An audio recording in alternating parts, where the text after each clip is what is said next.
I think we can start our today's Nishida seminar. As you already know, we have two speakers, Piergiacomo Severini and Arisaka Yōko. And I think, as usual, we can simply start. The first speaker will be Piergiacomo. Please, Piergiacomo. Okay. So, thanks to Professor Pongaro for organizing this meeting and for inviting me to give a presentation. And I am glad that I can finally give my contribution to the Nishida monthly seminar after having joined it many times the last year. And yeah, I hope that this will be a useful one, a useful contribution. Today, I am going to share the first outcomes of my actual research, which is trying to initiate this sort of intercultural dialogue on freedom. And you will see that there are still many open problems and issues to discuss further. Nevertheless, I am glad that I can share my research with you. And I will try to limit myself just to quote some passages that I deem relevant or at least interesting, and proposing some reflections about them. But yeah, the most important thing is keeping these problems open, because I'm really looking forward to hearing your points and thoughts at the end of the presentation during the Q&A session or the discussion. So first of all, I'll introduce briefly Nishida and Hersch, even if I think that you already know these things about Nishida, so I will go pretty fast. So Nishida Kitaro is the founder of what has been called the Kyoto School of Philosophy, and he's the first Japanese thinker who approached the Western traditional philosophy and tried to contribute to it in an original way. And he thought about philosophy from the so-called world perspective, and he wanted to understand which contribution Japan could give to it.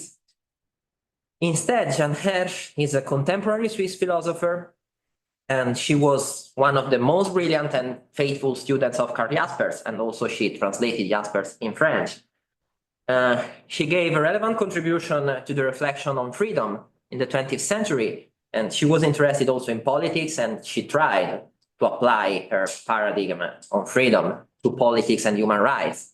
And she also tried to participate actively in solving some social burning issues in Switzerland and in Europe, or in general, in the second half of the 20th century. And as you can see in the slide, she also covered some important positions. She was the head of the division of philosophy at UNESCO between 1966 and 1968. And she was also Swiss delegate to the UNESCO Executive Council between 1970 and 1972. So why a comparison between Nishida and Hersch?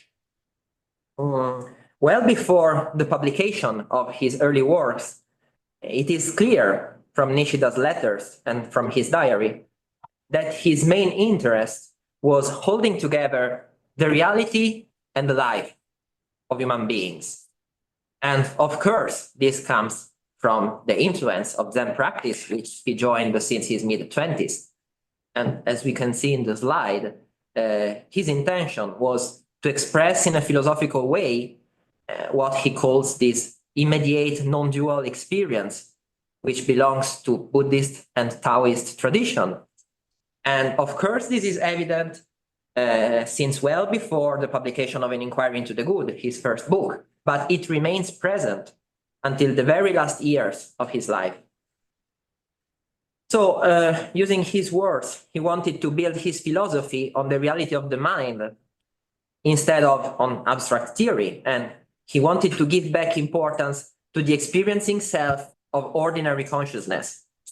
And in this sense, he frequently criticized the Western ethics for its tendency to sacrifice experience deep in the human heart in the name of what he called the pure intellectual pursuit.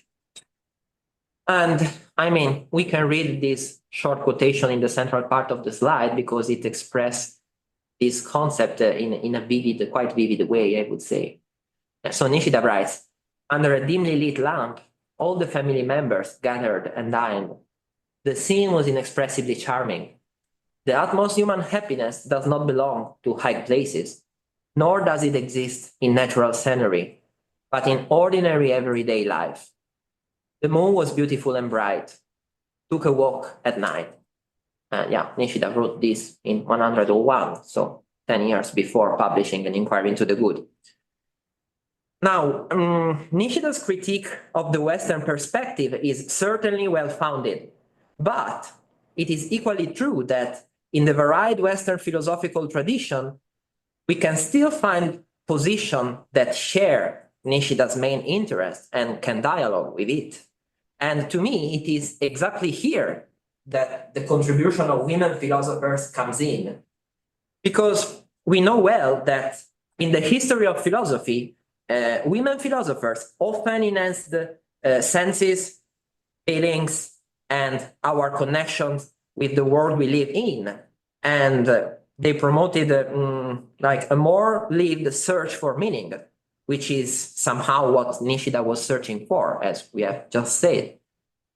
Of course, among these women philosophers, as you all know well, I would like to show that Hersch can dialogue effectively with Nishida, because she developed this philosophy that is extremely sensitive to the link between ethical experience and reality in ordinary life. And in particular, this link between ethical experience and reality in ordinary life, in her philosophy, takes the precise direction of a deep interest in our relationship with what she defines mute matter, which is somehow the thing in itself in Kant. And she says that we can meet this mute matter in the world, and she is amazed by the possibility to give a personal form to our relationship with this mute matter, thanks to our freedom. So this is the theoretical ground of her philosophy.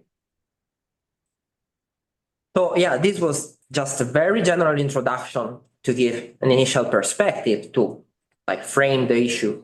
But what is interesting to me and what I want to discuss today is that Nishida and Hersch share various premises, even if, of course, they come from different cultural backgrounds. But then, at a certain point, they take two opposite ways. So the aim of my speech is to initiate this ethical dialogue between Nishida and Hersch, starting exactly from this curious or interesting situation. So I will compare An Inquiry into the Good, which we all know is Nishida's first book and probably his most famous book. I will compare it, I was saying, with the ideas developed by Hersch in her first phase, so from the late 20s to the early 40s. First, I will focus on the main points of contact between Nishida and Hersch regarding reality and freedom. Second, I will focus on the role of distinction in Nishida and Hersch, which is exactly where they take opposite directions. And in conclusion, third, I will offer some consideration about the main ethical insights that emerge from this investigation. And let's start with the points of contact between Nishida and Hersch on reality in this first part. And I would like to start comparing two passages that to me are particularly evocative. The first one is from An Inquiry into the Good. The second one is from Hersch's L'illusion philosophique. So, Nishida writes, Gustav Fechner said that one morning, while relaxing in a chair in the Rosenthal in Leipzig, he gazed in the bright sunlight at a spring meadow with fragrant flowers, singing birds, and fleeting butterflies, and became engrossed in what he called the perspective of the daytime, in which truth is things just as they are, as opposed to the colorless and soundless perspective of night found in the natural sciences. I do not know what influenced me, but since long ago, I have had the idea that true reality must be actuality just as it is, and that the so-called material world is something conceptualized and abstracted out of it. Instead, Hersch writes, I look at a waterfall. There are several ways of looking at it. It can appear to me as a force. It can appear to me as an aesthetic spectacle. It may appear to me as the symbol of a thought of mine, a desire of mine, a dream, of mine.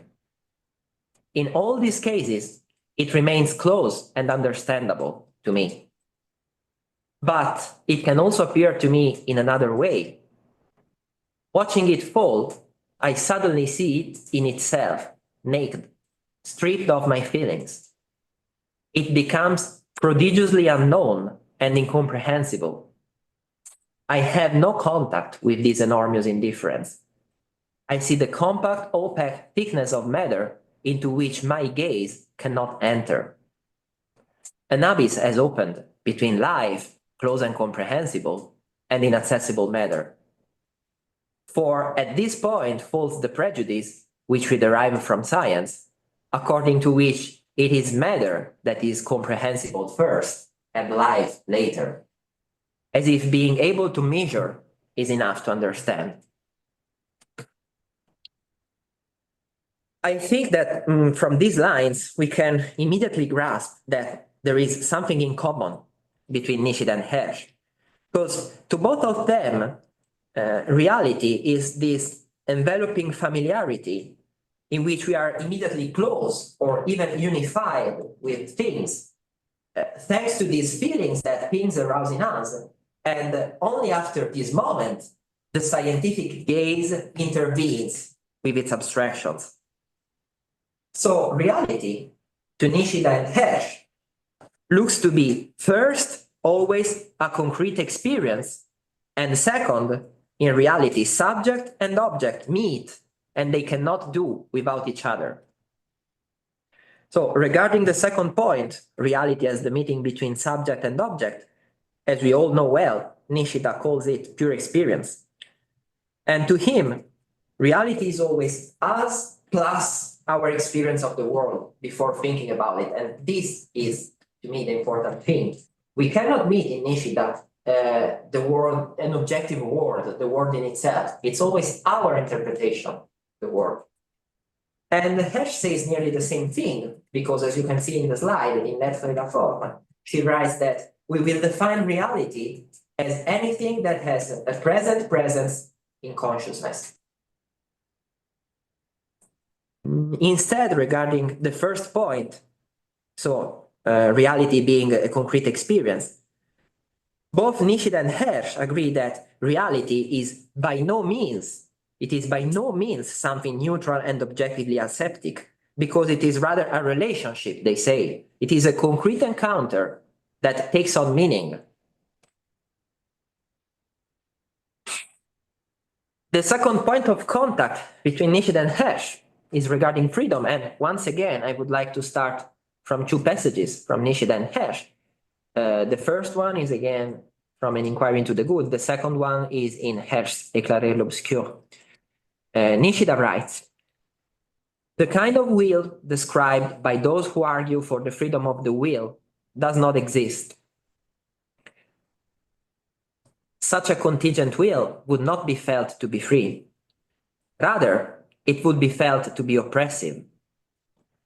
When we function for a certain reason, that is, from the internal character of the self, we feel ourselves to be free.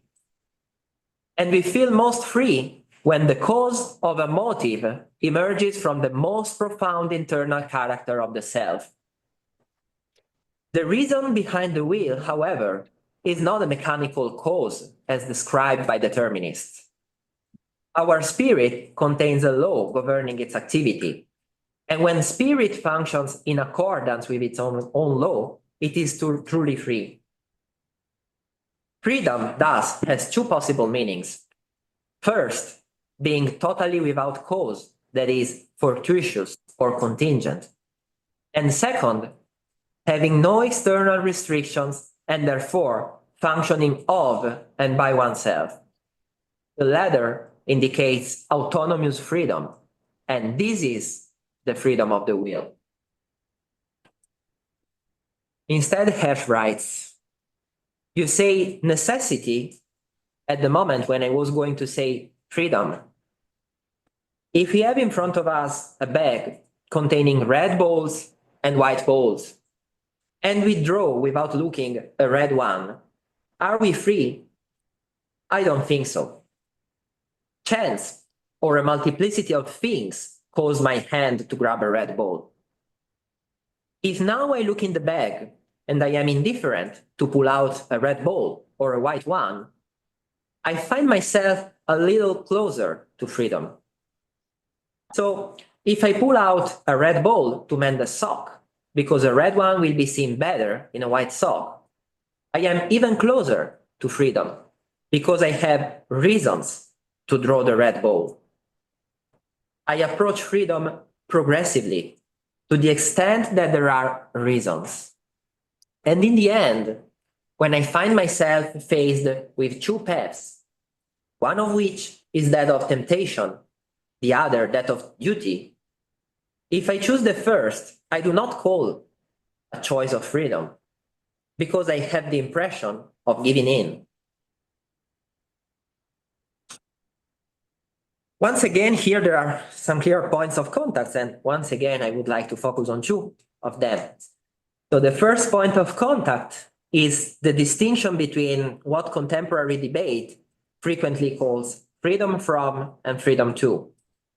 So freedom from obstacles that significantly compromise our choices is certainly necessary. We must be free from what obstacles our freedom, but this is not sufficient because we also need to be free too, namely to be free to show our most original and deepest nature. And both Nishida and Hersch state that we have a sort of natural tendency that we cannot produce freely. It is already there in us since the beginning. And if we don't follow it, we feel called compulsion to Nishida or temptation to Hersch. So the more we decide in accordance with our own law, the more we can call ourselves free. Then the second point of contact is the fact that the human being is free exactly because there are reasons behind our decisions. I have tried to stress this word reason while I was reading because it's frequently recalled in both Nishida and Hersch. So everything in the world has a natural tendency, also the human being. But the human being is the only one who can conceive of different possibilities and thus be conscious. The human being can be conscious of its decisions. And this is what we usually call will, to Nishida and Hersch. So we are truly free only when our will conforms to our natural tendency. And let's go on with part 3. So far, we have seen that there are some clear similarities, or at least I hope that I have shown that they are clear similarities between Nishida and Hersch. And now I will try to point out where these two paths separate. So coming back to the example of the waterfall by Hersch, the crack that is created in the face of mute matter marks the beginning of the distinction between subject and object.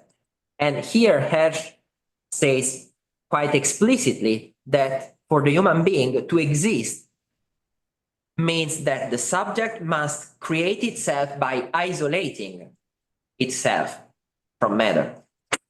And also in Nishida, the cracks that break the unity of pure experience bring to some sort of conflict and contradictions. But at the same time, Nishida says that these conflicts are important, these conflicts make us become more conscious.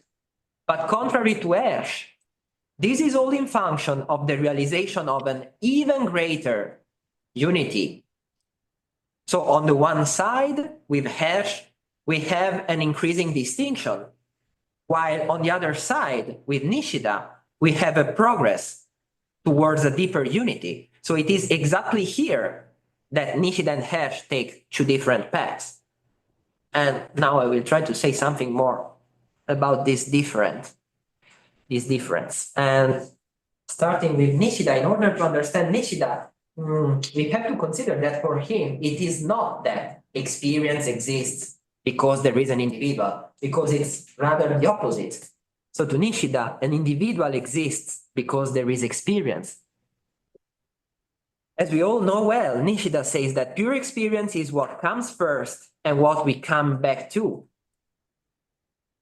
So until now, we have talked about this individual consciousness, the consciousness that we all have as subjects. But to Nishida, there is also another consciousness, which is even more important, which is the consciousness of a universal system.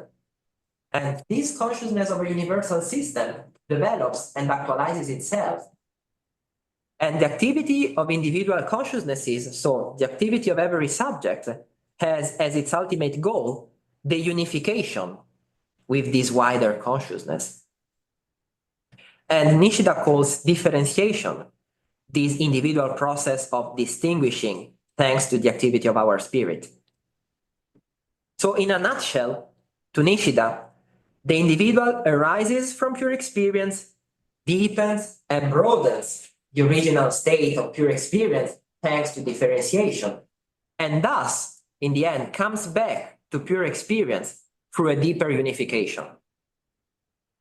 So we can see clearly that differentiation is just a moment, even though it is a decisive one, of course. But the most important thing to Nishida is remaining conformed to the nature of things, and of course also to the nature of the self, to the nature of ourself. And in this regard, we can read this short quotation in the end of the slide, because again, it's pretty clear and evocative.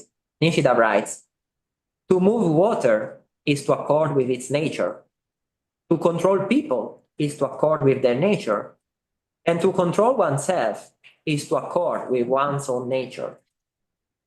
Our wills are effective to the degree that they become objective. Those without a self, those who have extinguished the self, are the greatest." So now let's move to Hersch. And in L'être et la forme, Hersch states that taking a decision when these cracks open in the matter is not enough, because we also have to produce something concrete, she says. And in this regard, she writes, as we can read at the beginning of the slide, "Nothing is real in human consciousness without taking form. But those who say form immediately say matter that has taken form thanks to a force that shaped it. We will define matter, the raw anonymous datum that the spirit transforms into reality of consciousness, into forms. We will define hold, the act by which the spirit takes possession of matter, giving it a form." So, to sum up, Hersch says that we must give a subjective form to the objective matter that we encounter and hold in the world. And Hersch calls this process incarnation. And she states that the process of incarnation constitutes the mission, the very first mission of the human being. So the human being must take matter and give it a personal form, like impress an effective mark on matter. And in this sense, L'être et la forme is a study of the way in which forms arise. And in this study, Hersch frequently uses categories like appropriation, exclusion, finiteness, separation. But these categories are clearly far from Nishida's language. Then a second important aspect that I think we should note is that the aim of this study of forms, the aim of L'être et la forme, is to awaken the existing subject to a degree of presence, says Hersch. Namely, to show that there is no predetermined limit between matter and form. The possibility of a form, to Hersch, increases or decreases thanks to our boldness or contrition in the face of the datum.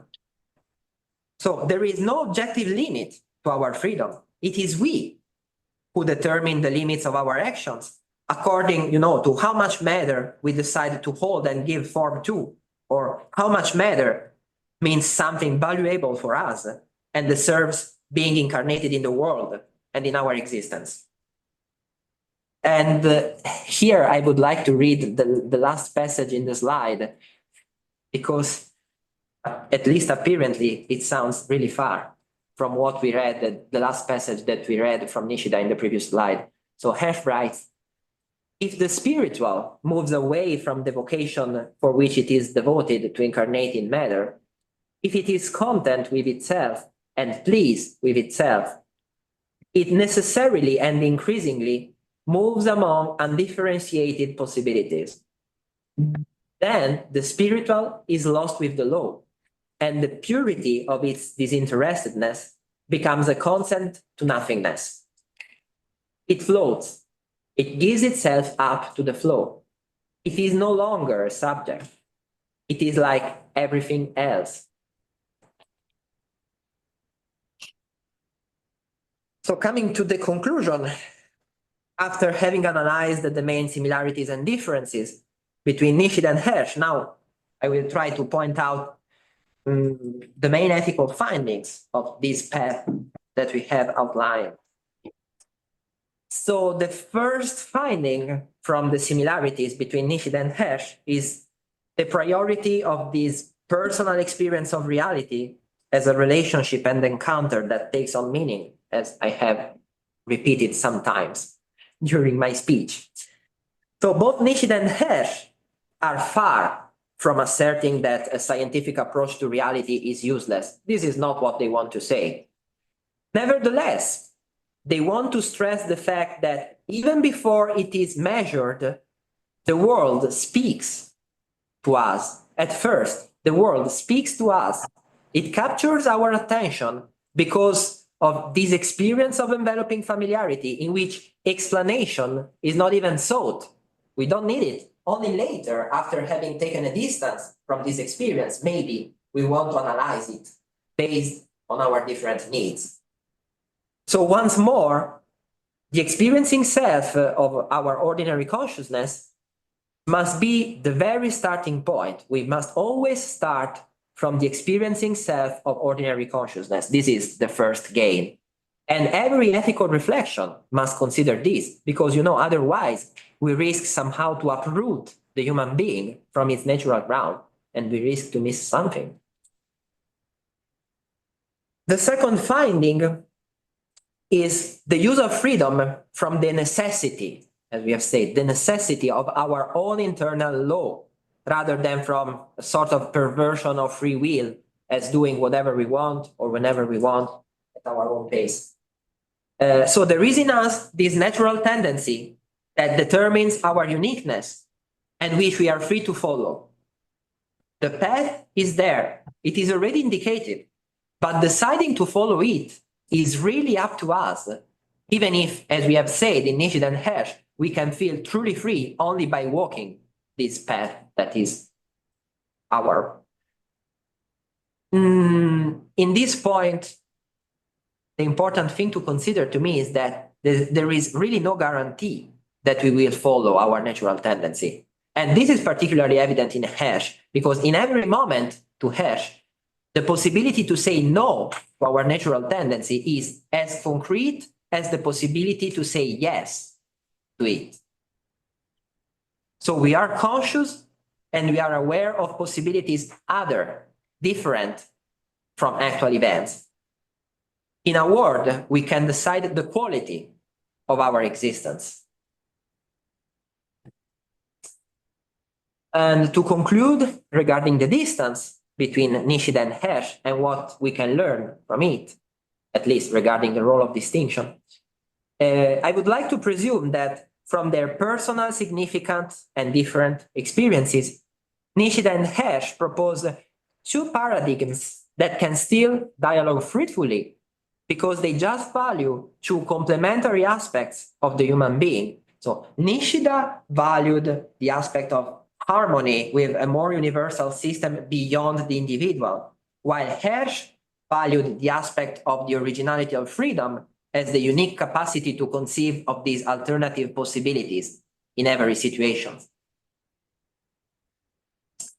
I think that, on the one hand, merely recomposing our ability to distinguish to a deeper unification risks denying the innovative scope of human existence, which as I have tried to show, can really bring something new in the world. But on the other hand, it's also true that distinguishing the human activity of distinguishing, of giving form, if we want to say with Hersch, risks to distance ourselves from our natural conditions.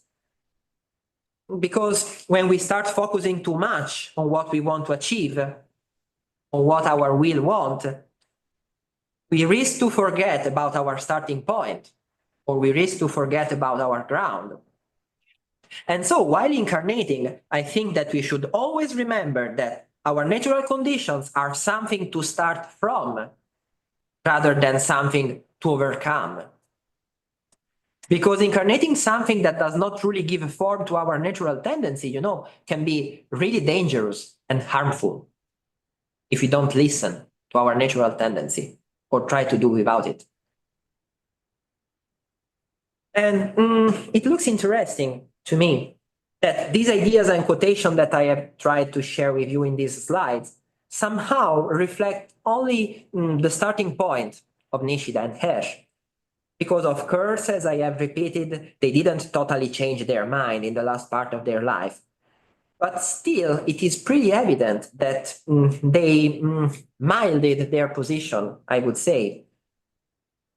Yeah, in the second half of their life, both of them started to consider also the aspects that they neglected at the beginning. So, you know, in these days, I was reading Art and Morality by Nishida, and Nishida wrote it less than 20 years after An Inquiry into the Good. And in Art and Morality, the relevance of consciousness and the relevance of the quality of our relationship with the natural world and the way in which we give a form to it is way more stressed than in the very first Nishida, than in Inquiry into the Good. And also Hersch from the 1950s started to reflect more explicitly on the importance of using freedom in harmony with other people's freedom and with the natural datum and all the external conditions that constitute the ground of our existence. And yeah, this was the reason why at the end of my research on Hersch, I titled my book, Being is Doing With, you know, doing with the natural datum and doing with the freedom of other people. But this is a different story for another time. So coming back to the main topic of the presentation, and really to conclude, it's pretty evident, at least to me, that the different positions of Nishida and Hersch are just two sides of the same coin, because human existence really seems a matter of preserving a link and a balance between actively thinking about things and passively being acquainted with things as they are, as Professor Heisig reminds in Philosophers of Nothingness.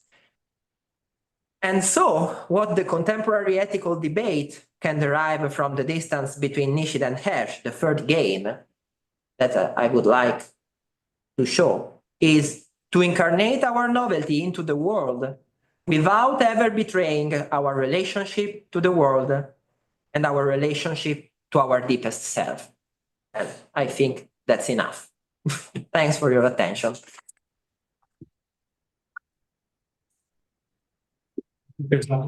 So I think we can start for some questions or discussion about your talk. The people join via Zoom, please feel free to switch your microphone on and entering the discussion or put your questions without raising hands or something like that. Particularly today, because I cannot control the computer, so do it freely. So, someone has a comment or question to put to Piergiacomo? Maybe I can start. Okay. Thanks. I learned a lot today, and but I have a couple, but maybe just one, because this could be enough, I guess. Would you mind to when you were presenting Nishida, I was thinking that you pointed out you used a couple of expressions such as unity and non-dual, or like you didn't spend a lot of time on the definition of experience in Nishida, I mean, in the sense that that could have some similarities or echoes with other meanings of experience in other philosophers, maybe, or like artists or poets or whatsoever. So I would like to ask you this.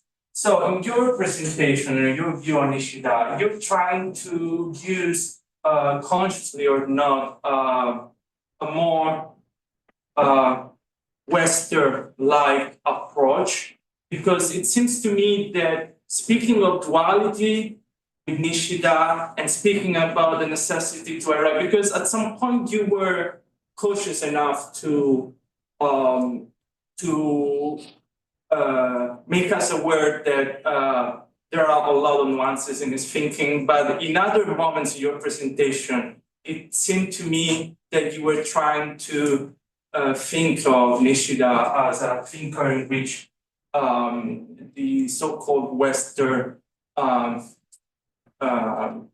Westernized dialectics, you know, in the sense of passivity and activity, in the sense of subject and object, can really fit. So since that I don't have familiarity with the other thinker in your presentation, but I have some familiarity with Nishida, I was curious to ask you if your approach to Nishida was in which direction you wanted to pursue your approach to Nishida's thinking. Okay. Thanks for your presence. A lot of stuff. I try to remember everything. Regarding this fact that I'm here. I'm always here. I didn't move. Regarding this thing that you said, I start from the most simple thing to answer. That in some moments I stress the fact that there is a continuity in Nishida. In other moments I stress the fact that something changes. I would say that it's just a normal process, like there's an evolution in his thought. So there is a core ground, which is already evident in an inquiry into the good. And this ground is present until the end, but then Nishida builds on this ground, and we all know that for him, writing books was his way to reason. So somehow his reasonings, his thought was progressing while writing, because he was discovering things while writing. And I mean, this was open until the very end, because also he died when he still wanted to answer to some problems. So it's just a thought that develops. And what is curious is that also his language develops, because here I try to use the language that he uses in an inquiry into the good, because if I should use the language like from the very first books after an inquiry into the good, I should have used the different words. Right. And it's like just 5 years after an inquiry into the good. So it's this is the reason why I just focused on that book, because otherwise it would have become too difficult. So this is just a natural development, which is present also in Hersch, but in Hersch, there is not an evolution in language, I would say, because we also have to consider that Nishida was creating a philosophical language. So while developing his system or his philosophy, he was also creating this language to create this dialogue between West and East, in Japanese, of course. Regarding my point of view, I would say, of course, I am not an expert of Eastern philosophy. And until now, my research was focused on Western philosophy. So I guess that my bias is still somehow Western. I'm trying to understand the Eastern approach. And also my language skills are not deep enough to get all the nuances. So, I mean, I can listen to the other people explaining to me, this means that and this, but it's different from having a direct contact with the text, no? So, but I still think that, I mean, one important thing to me is considering the person behind the philosopher. And this is, I mean, of course, the cultural background is relevant. But in this sense, East and West doesn't really make difference, because I think that human beings all have more or less the same tendencies. Then we can develop them in different ways, but we have the same tendencies. And I try to consider this. I try to consider Nishida the person, what he was interested in. And this is the reason why I frequently use quotations from diaries or the letters, because they don't say too much about philosophy. So we can forget about philosophical words in that, and we can see what's the real aim of Nishida the person. So this is my approach. Of course, I want to try to find to make Nishida and Hersch meet halfway, maybe sometimes forcing them. I don't know. I would like to see if there are some similarities, because I think that if I can show that there are some similarities between two really different thinkers, this means that probably they are saying something true. You know, Aristotle was saying, how can we state truth when everyone agrees about something? Probably this is true. If people from different background all agree, probably this is something true. So I think the same, basically. So this is my approach. I don't know if I answered to everything, to all the point. There was more. Yeah, I think so. Okay. Other questions? Luca, please. Yeah, I'm currently struggling in my research with the understanding of St. Augustine's theory of will in its decades-long struggle with Pelagius and the Pelagians. And at a certain moment, there's a very clear point. According to Pelagius, the formal element of will, that which makes will a free will, is choice. So freedom of will is freedom of choice. If I can put myself in an equidistant position with respect to sin and to good, I'm really free. And according to Augustine, on the contrary, the formal element of will is love. My will is free if it is a loving will, which leads Augustine to the paradoxical conclusion according to which if we do not receive grace from God, we are free to sin, but we are not free to accomplish good things. Because we love sin, but if we pursue good things, we pursue good things by fear of the law and not by love, right? And in somehow I was expecting to find a little bit more of this in John Hersch, and instead I found this strange dichotomy between duty and temptation. So on one side there's duty and there's temptation, which I understand is turning to sin, but on the other side there's no love, somehow there's duty, which is the meaning of this. Is this duty related to love somehow? And in which manner is this duty related to love? Does John Hersch believe that, there's an originally good human structure and we just have to follow this human structure to be free? Well, first of all, maybe it goes a bit far from your question, but still I want to precise it, because you can find love both in Nishida and Hersch, but these are two different forms of love. So in Nishida is like a sort of Buddhist love, I would say, so piety towards the real, accepting what's real. In Hersch is something different, which is more similar to what you were defining. I mean, you cannot find love as in Augustine just because Hersch doesn't want to consider God when she makes philosophy, but she can still find a form of love. Also in Hersch, I was saying also during the workshop about Jaspers, there is this piety, as in other women philosophers, this piety towards the real, which is welcoming the real as an occasion and loving this occasion.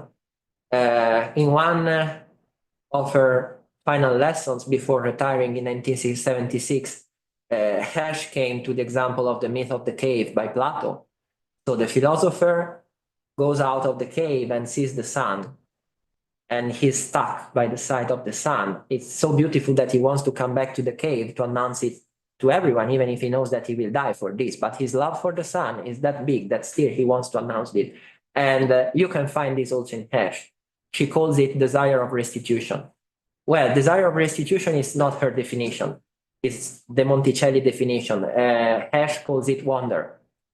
And her book, L'étonnement philosophique, which eventually has been adopted as an official book in French Lyceum. I think, no, maybe they don't use it anymore, but for a period, it was the official book to study philosophy at high school.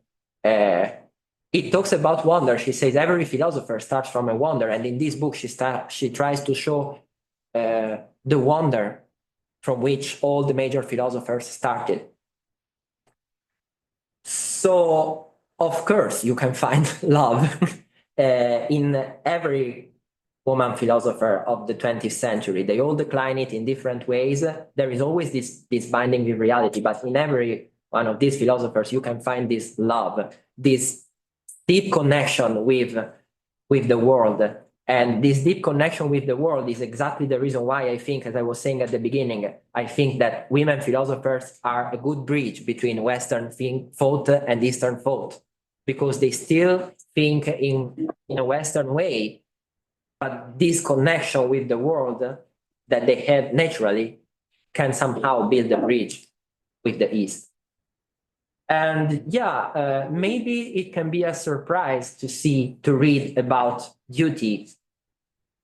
But in this regard, Hersch makes the example of Antigone. So when Antigone discovers that both her brothers are dead in the civil war of Thebes, one died fighting in favor of the city, one died fighting against the city. So the one died against the city cannot be buried, but both of them are brothers. And to her, the most important thing is the binding with the family. So she feels the duty to bury both of them, even if she knows that she will die for it, because this is the law of the city. She loves. This is her duty, but she also loves this duty, and she loves it because she feels that this is the most valuable thing for her. She follows it because in the action of burying both her brothers, she sees the value at its highest level. This value is so important. She loves it that much that she feels necessity. She feels necessary to bury her brothers. She doesn't have a choice. It is in this sense that it's a duty to her. She can still say no, as I said, but then she will feel that she gave in to temptation. So somehow this love is more related to the fidelity to an original human structure, which is... It is exactly this, and this comes from Jaspers. And at that point, I mean, there's no relationality in this love. I mean, in which sense? In the sense that you don't need anyone transforming yourself to be a loving being somehow. You find in yourself the resources to love each other, to love other beings, but you don't need a relationality to somehow to use this love. You don't need the relationality is with things, is not with God. It's something totally immanent. And in many women philosophers, there is, I mean, it's Simone Weil talking about ethics of attention, but you can find it in all women philosophers. So the most important thing is paying attention. I was saying at a certain point, Hersch's interest is showing that we can really decide the quality of our existence. It's this, considering all the things, because we have two possibilities. We can let things pass without noticing them, but we can also give them a meaning and noticing them. This is the ethics of attention. And this is the beginning of the process. It's between us and the things that we encounter in the world. Things that we encounter in the world is in the sense of Jasper's ciphers. So it can be a person, an event, an object, everything. But it's always immanent to Jaspers, to Hersch, to these women philosophers. It's important. I mean, also Simone Weil, it can surprise hearing that Simone Weil talks about something immanent, because we all know all her reflections about, also her contact with Eastern philosophy, but it's still something really concrete and linked to reality. There's not too much space for transcendence. I have a question for you, Piergiacomo.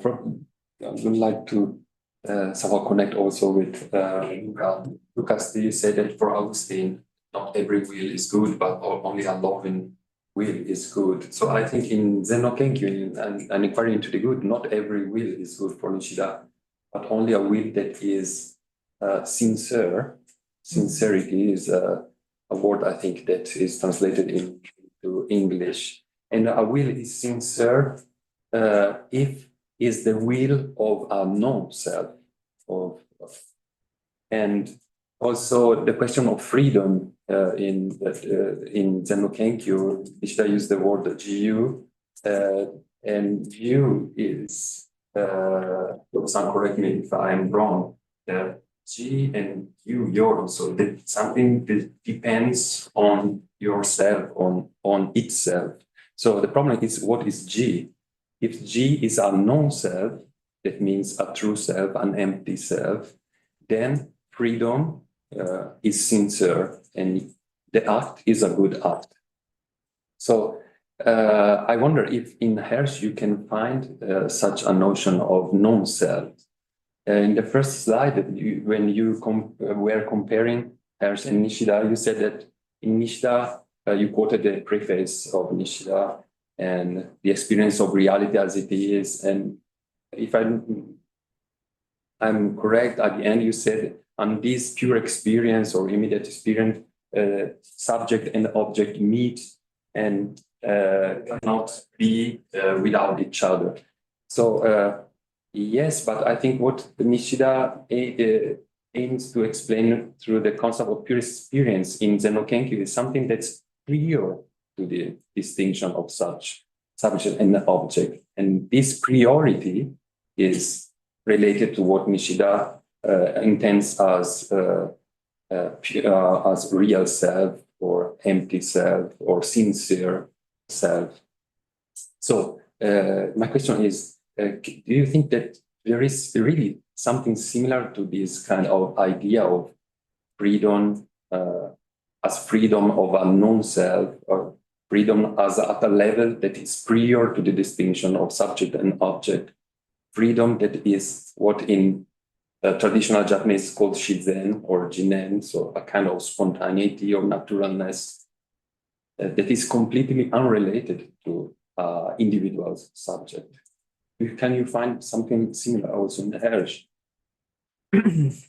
I don't think there is something similar, and this is the reason why I want to do this comparison, because I think that Hersch can correct something in Nishida and Nishida can correct something in Hersch. Regarding this idea of the non-self, the sincere self, after reading Zen-no-Kenkyu, I didn't really have some clear ideas. But then going on and reading the other texts, and especially Art and Morality, I started to understand what Nishida means. And this is the reason why I quoted, oh, now I closed the document. By the way, the last part that I quoted in Nishida, the one saying only the individuals without ego are real something, I don't remember now.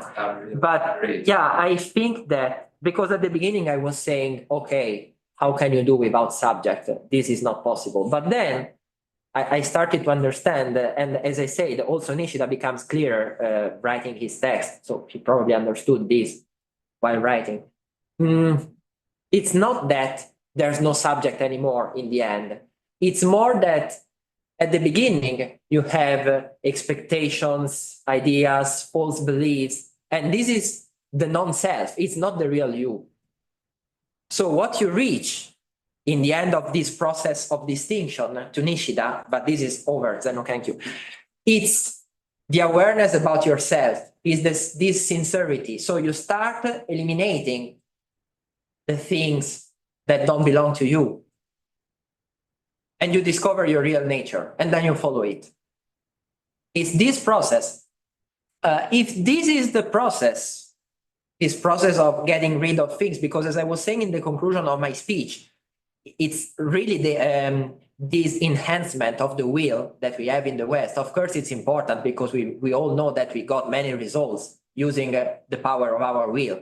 But this risks to make us forget from where we come, which is exactly what Nishida wants to say. If we give too much importance to the will, then we have these false beliefs and expectations that build up the non-ego.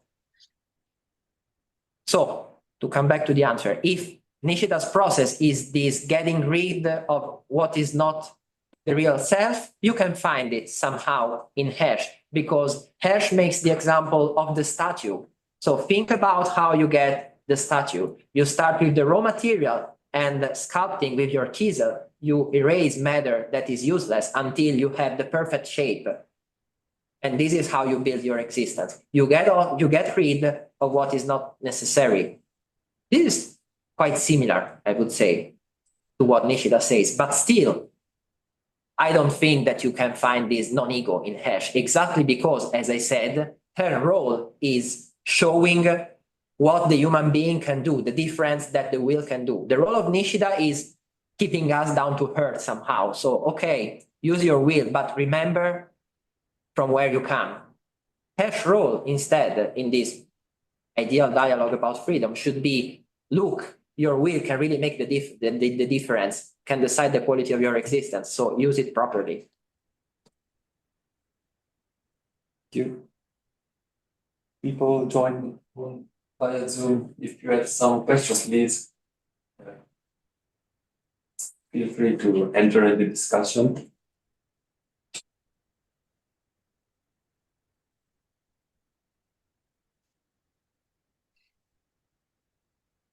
Questions here in the room?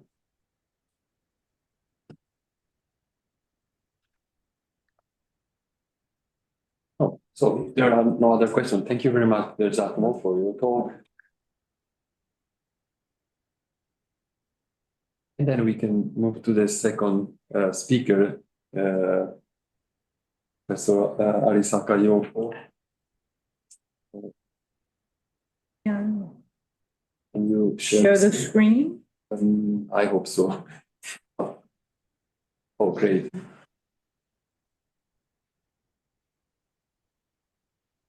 Okay. Maybe I will also. Oh, I wanted to see everyone. Yeah, thank you so much for this occasion, and also thank you so much for all the people online. I'm very happy to see you all, and I need all your support. The topic of feminism, whenever it happens, people would say, well, I don't know much about feminism, I don't like it. So I assume an audience, which, people just don't like feminism. So I'm going to talk about something that people just don't like.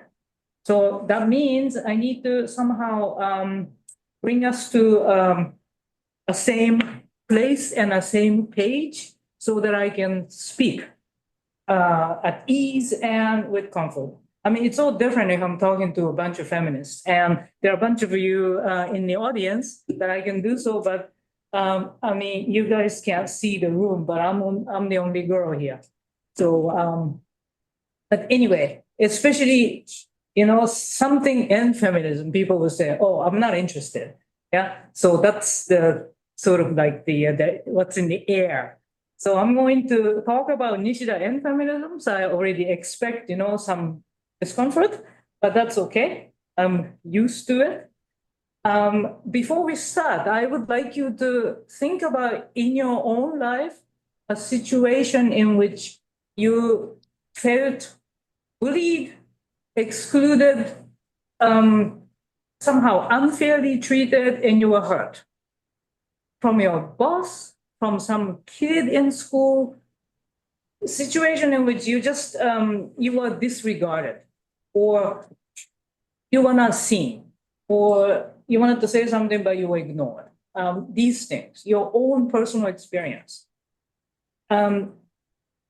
Feminists, they speak out of that feeling. So feminism is a normative discourse. People don't do feminism just as a theory, some curiosity. Feminists speak out of a pain. Yeah, they speak out of a personal world in which what they say makes sense. So I know that it's difficult for people who say this, well, I don't relate to it, I don't know. But that's not true. You all have these moments in which you are unfairly somehow, my boss didn't recognize me, or somebody took my idea. This feeling that my sense of self is not full. And I want to somehow, I want the world to acknowledge, recognize, I need a place, a safe place where I can talk about this.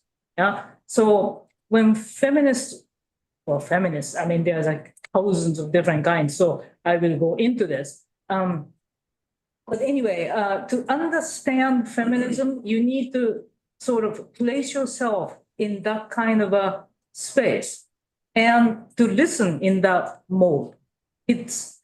One requires compassion to be able to understand this, right? So that's the sense in which feminism is a normative discourse, and also it's not neutral, but that's okay. So now I want to hit the criticisms. So think about criticism, yeah? Well, nowadays it's just one of those identity politics things, and it's an academic PC trend, and it's annoying. It's people fight, and oh God, there comes a feminist. Yeah? Nishida was not a feminist, so why talk about feminism in Nishida? Well, theory has nothing to do with politics, and feminism is sort of politics, and I don't want politics to be mixed in with theory. Huh? What do you say? Well, when we talk about humanity or man, we mean the women are already included.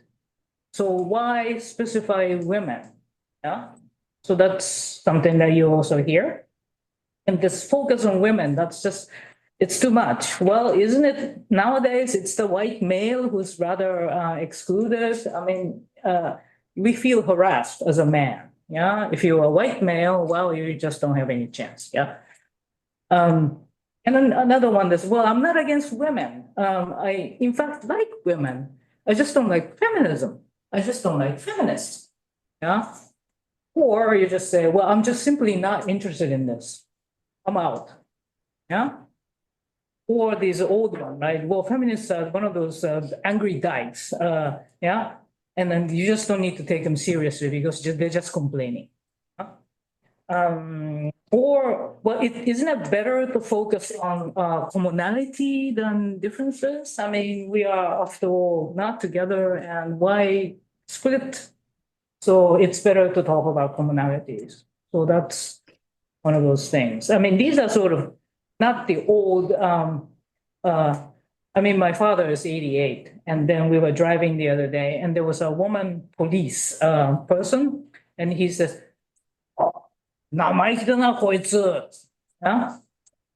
just the fact that she was a female was enough to annoy him completely. And then he was not going to take orders from this woman who's going to say, here, this way, yeah. So, I mean, we are beyond this world, right? I lived through this world. I mean, 60s and 70s, that was a very painful world if you were a young woman. Ocha. People say this, yeah. 灰皿がいっぱいじゃんかよ、お前。気がつかないのかよ、アホ。もう、それが当たり前でしたから。ね、そういう環境でみんな育ったんですよ、私たちのお母さんも。Yeah, our mothers, our sisters, our daughters. I mean, our daughters are different, maybe, hopefully. Yeah. So we come from this world in which we were just basically harassed by existing in Japan. Yeah, you wonder why I got out. Yeah. So anyway, so it's the kind of world in which people are brutal. People are, it's a lack of regard. Yeah. So that's used to be normal, and it's not normal now, which means there is such a thing as a moral progress that's possible. Yeah. So that's why we don't give up. We keep talking about this. Yeah, because it does change, and things that were normal is no longer normal. So there is some hope and progress that's just possible. So given these criticisms, which I very well know, let me just bring us to the same page. Oh, maybe I should make this. Can I give this? I mean, the screen now. So it's the, that's better. Okay, that's a little bit bigger. People just say, well, I don't know much about feminism, but I don't like it. That's very true. There's so much to feminism, and there's so many different positions, and there's so much going on. And that's feminism, and there's feminist philosophy. These are two different, slightly overlapping, but different things. But just so that, for those of them, just so that we're on the same page, I mean, if you are already in feminism, that's just old information, and there are different ways of doing this. But if you weren't familiar with feminism, here is your one page. You have a mental map. Then you have something, you know, it's like Feminism 101, right? You know something about feminism if you have this information in your head. Like I said, to understand the first point, one must be able to identify with the experiences of exclusion, mistreatment, victimization, all these things. You do need to, you need a perspectival shift. Maybe you don't need to, but that would help. The feminism is normally or standardly in Western feminism sort of divided into waves. The first wave, second wave, and third wave. And they don't agree with one another, and they critique each other. And so they're completely three different takes, if you will. The first one is the one that's probably most common, familiar with. It's this 19th century to the present is still consisting. It's the equality feminism, what's called a liberal feminism. It's about equal rights, and that the individual ought to be, regardless of gender, we should be equal in the law, but philosophically too, we all deserve freedom and respect. So it's this idea that we should be regarded as equal individuals, the equality rights. The suffragettes, nowadays, the representatives would be people like Martha Nussbaum, Susan Olten, Hillary Clinton. So it is still a continuing position, the equality feminist, and that's mostly in the law. In Japan, in the Meiji and Taisho era, this was the feminism that was, it came to Japan. They formed a basis for, in Japan too, this feminist discourse, that's still current. The second wave feminism from the 50s on, that's the feminism that people dislike the most. It's the radical feminists who do patriarchy critique, the structural analysis or existential analysis.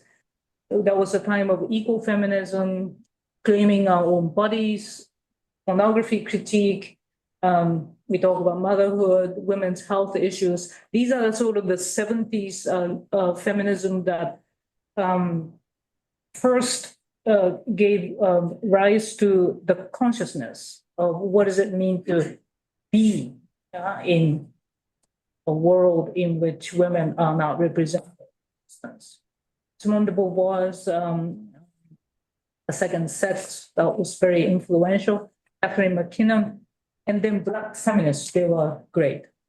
Yeah. Angela Davis, Bell Hooks, Audre Lorde, as well. So that was the time of this critique. And when people say, I don't like feminism, they mean this period most prominently. But then came the third wave, 80s and 90s, and that was the age of deconstructionist feminists. So we don't, with the women, the essentializing category of women, well, that's no longer interesting. So we deconstruct women and other identities. So it's this anti-essentialism of womanhood, women, and gender becomes performative. So it's this period that we live in today. This is post-Judith Butler. and people like Irigaray. And then some people recognize that, okay, we're in the fourth wave or post this period in the age of internet feminism or personal empowerment, sort of a neoliberal feminism, post-feminism. So that's where we are at. Also, we are all at the period of post-colonial or decolonial feminisms.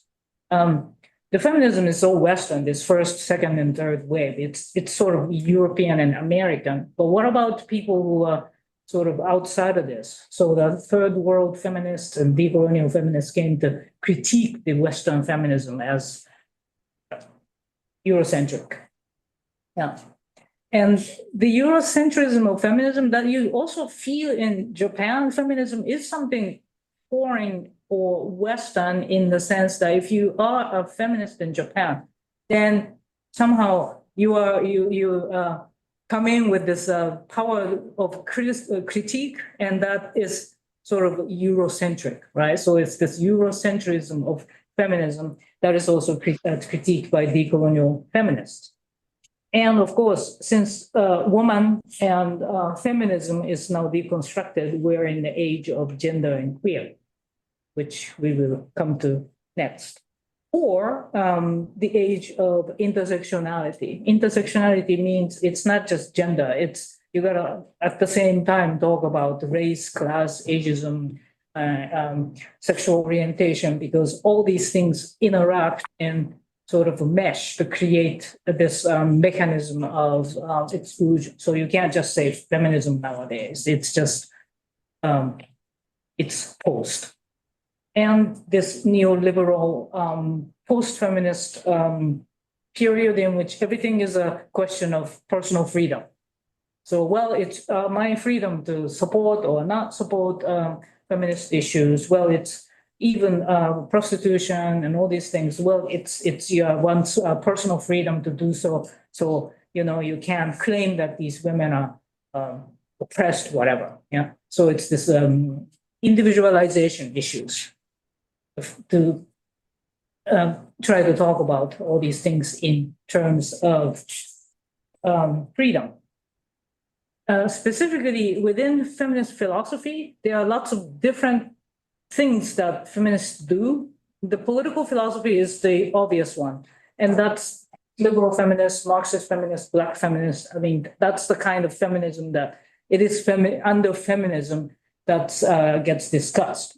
But that's not all. Feminist epistemologists talk about standpoint epistemology, what we can know and what we do know and what we don't know. These things are standpoint relevant, right? So that we all pretend that we have general knowledge about things, but women have different entry points. Women know how to be a mother,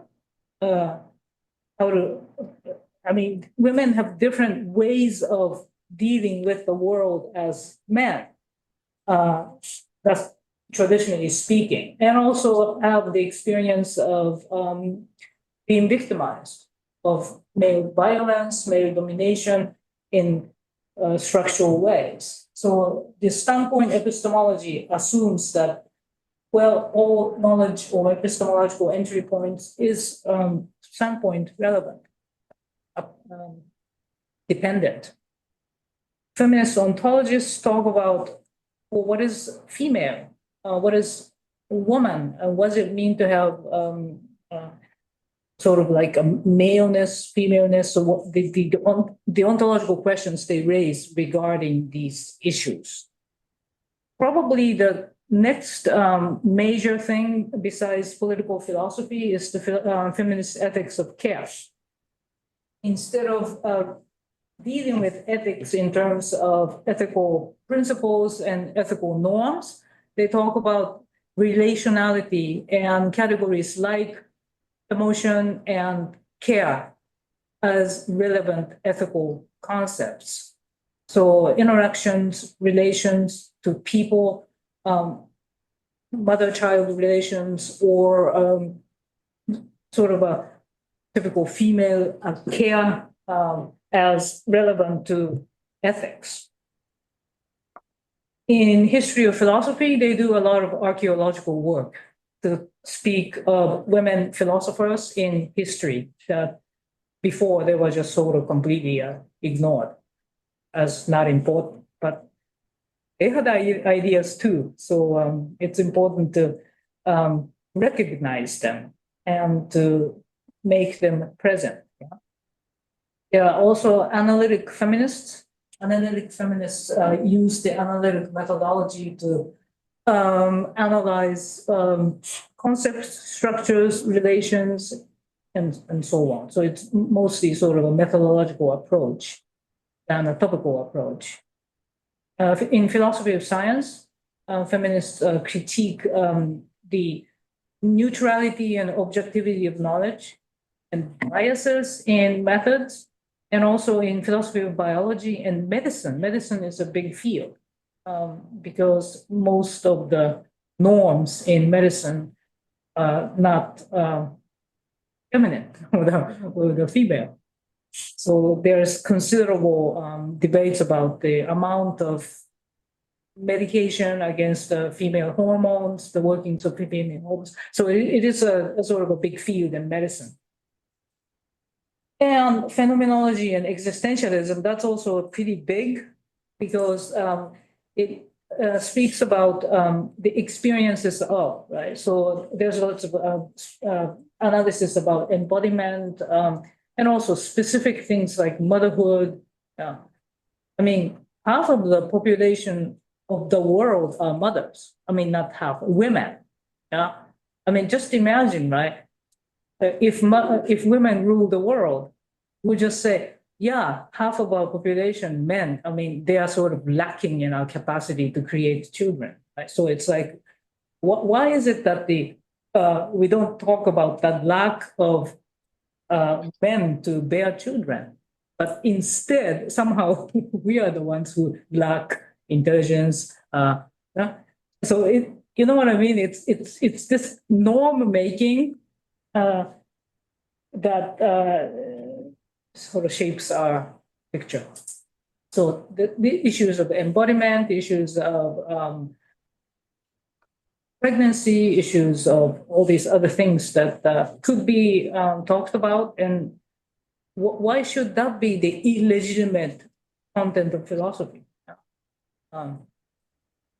And deconstruction and intersectionality, as I mentioned, it is from these anti-essentialism of the categories that produce interesting analysis about the lack of identities.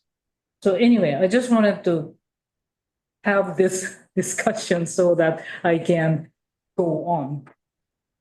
There is a huge rereading of the Canon series from Penn State, the feminist interpretations of. And here you see a whole bunch of list of people who normally one would think, well, they were sort of misogynistic, like Nietzsche.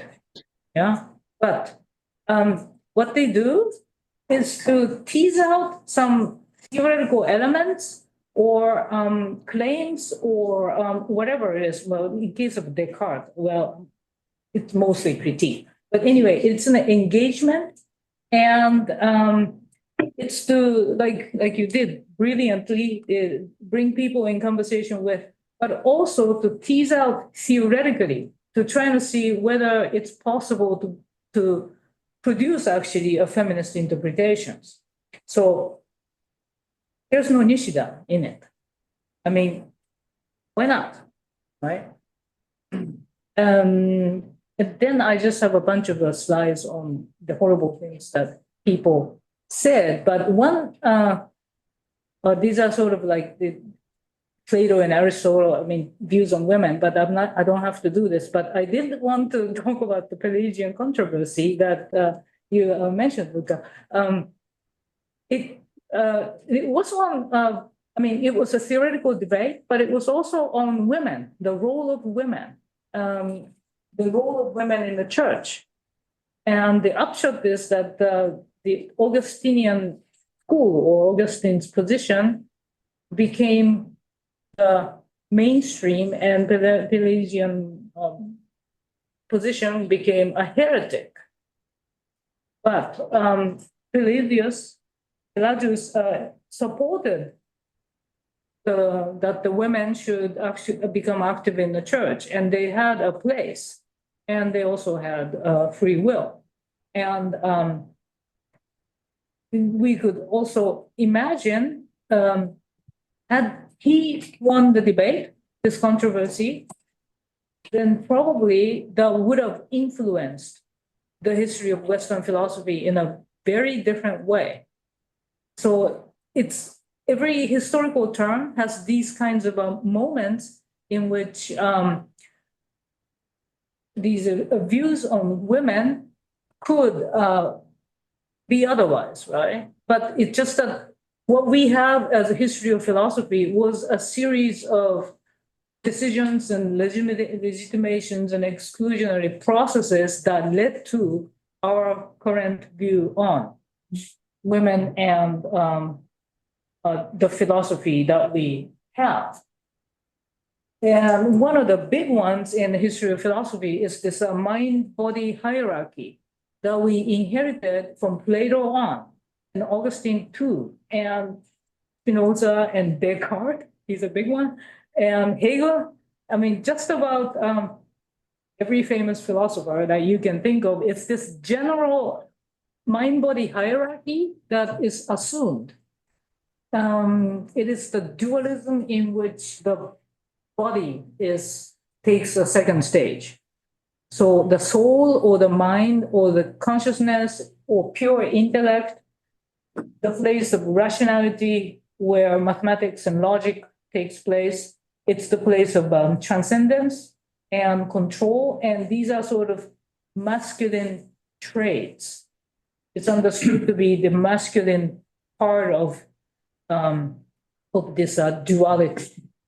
And the body as physical substance, it's the materiality, it's the realm of biology, senses, emotions, and it's the realm of immanence, and it's to be controlled. Yeah, it's the idea that it has to be controlled. And these are the sort of feminine parts of. And this ontology, it's pretty standard in the history of philosophy. And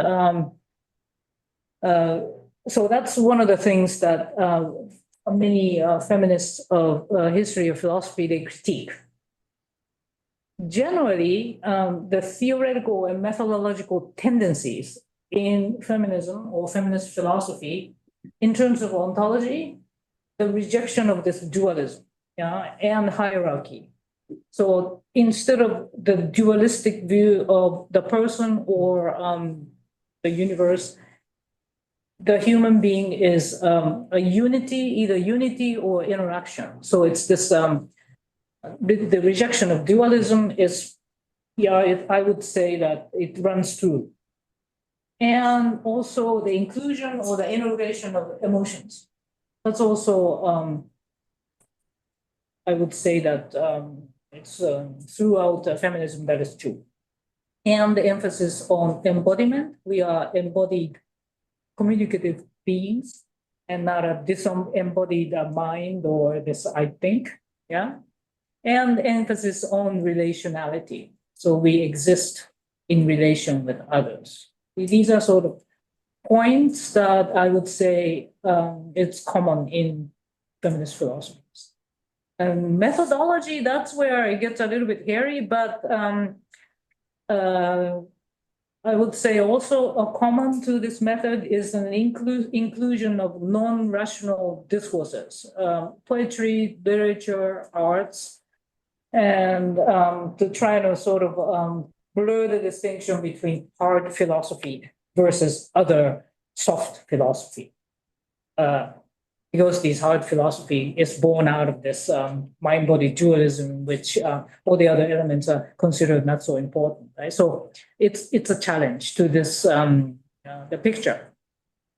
It is also a rejection of hierarchy in also in pedagogy, right? We have this inclusive method, and you address the people not top down, but rather everybody gets to participate. So please, yeah. And we take this non-confrontational non-confrontational, inclusive communication and pedagogy. That's also often the case, but it's often also not the case. I mean, some feminist meetings could be pretty antagonistic. Yeah, and then some say that, well, that's sort of against the feminist model. So, I mean, I don't think there's a consensus on this kind of point. But the rejection of the purely theoretical stance, that's also pretty common. All knowledge is situated. Even the idea of the purely theoretical is situated within a certain scientific discourse. So one cannot have this sort of a neutral position and objectivity. In Asian thought, until what I said until now, that's just in Western history. But in Asian thought, the femaleness or the woman, that's differently configured because of this deep Taoistic tendencies in which the female elements are integrated as part of the whole. So there's no top-down hierarchy. The bodies and minds, or if you will, not even body and mind, that's a Western category. But anyway, it's this energies, they are part of the whole. So, and it will change. So this idea is less, this discourse of domination and so on, that's just less obvious. So now finally I get to talk about Nishida. Sorry, but it was necessary. I mean, people often criticize without knowing, right? So I mean, to me, it's important that we're on the same page now. One tanka by Nishida, there are many things one should not have in this world, but at the top of the list are daughters. Yeah, thanks, Nishida. But anyway, look at this picture. Nishida is sort of in the background, and there is daughters with little dolls. So, but he was, as far as I can tell, and as I know, he was not the worst in terms of harassing women. I heard horror stories about Hanabe and Nishida and all these other people, right? I mean, they just act up, right? But anyway, Nishida was not really terrible. He was probably normal at the time of his time, right? So, but he doesn't say anything specific about women's nature, but he just sort of assumed that women are there, but not so much. Nishida, women, philosophers, and feminism and gender. If that's the topic, see, women, philosophers, and feminism, these are two different things. There are a bunch of women philosophers who are not at all feminists. And there are male philosophers who are feminists, right? So they cover a different terrain. One approach could be a comparative approach. The names that were mentioned, the Simone Weil, there is already a literature on Nishida and comparative approach in Japanese, and Piergiacomo is going to be the person who is going to develop Jeanne Hersch and Nishida. There are probably others that one can compare. So I would welcome any comparative approaches. And people say, well, what are you comparing? It's like comparing oranges and apples and whatever. But anyway, but it's interesting to juxtapose philosophers whose ideas might converge, and in the end, it's always interesting to make present the ideas of philosophers who are not known, many women. But take a look at Nishida and Weil in the picture. I mean, isn't that sort of creepy? I mean, they look sort of very similar. But anyway, yeah. But what I wanted to talk about are possible theoretical approaches that might work out. There are some work that has already been done, and it's not particular to feminism, but Nishida to discuss Nishida's anti-essentialism and deconstruction. Nakamura Yujiro's book, Nishida and Deconstruction, that's as early as 1987. But anyway, he talks about this moment of anti-essentialism in Nishida's ontology. And Aaron Kopf also has several pieces on deconstruction, and Nishida and others too. I mean, so there is a connection to anti-essentialism in Nishida's theory, which could be teased out, I think. And another work that has been done is on embodiment in Nishida. And I think some of you are from Kyodai, from the audience. I'm sure you have also done some work. So we will discuss that. I understand that later this year, we're going to have maybe early next year, we're going to have another symposium on this topic. So I'm very excited about these possibilities. There's one work on ecofeminism in Nishida. So that's also, I could see that, yeah, that might also be possible. So that's also a possibility. So let me just pursue more on theoretical possibilities as I see it. I haven't written on this. That's just my idea. So I think people should write on this, right? So I think I can't do everything.